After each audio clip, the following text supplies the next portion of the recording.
Hello everyone, welcome back to day 8 series of Mahabharata.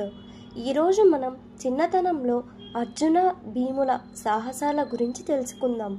హస్తినాపురంలో 5 పాండవులలో అర్జునుడు భీముడు చిన్నప్పటి నుండే ప్రత్యేకంగా కనిపించేవారు. ఒకరోజు 10 మంది పిల్లలు కలిసి భీముణ్ణి కిందకు లాగడానికి ప్రయత్నించారు. కానీ వారు కదిలించలేకపోయారు.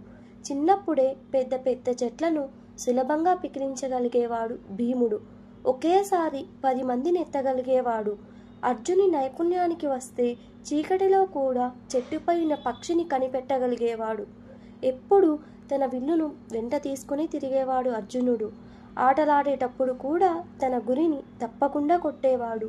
ఒకరోజు కొందరు దుష్టులు హస్తినాపురంలోని పిల్లలను ఎత్తుకుపోతున్నారని తెలిసి భీముడు అర్జునుడు వారిని వెంటాడారు.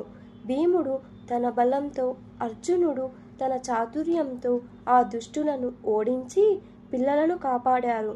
మరొక సంఘటనకి వస్తే, ఒకసారి దుర్యోధనుడు భీముణ్ణి విషం పెట్టి చంపాలని చూశాడు. కానీ భీముని శరీరంలోని శక్తి వల్ల ఆ విషం కూడా అమృతంలా మారిపోయింది. అప్పటి నుండి భీముని శక్తి మరింత పెరిగింది. ఇలా చిన్నతనం నుండే అర్జునుడు భీముడు తన ప్రత్యేక శక్తులతో అందరినీ ఆశ్చర్యపరిచేవారు. రేపు మనం మరొక ఆసక్తికరమైన కథను తెలుసుకుందాం.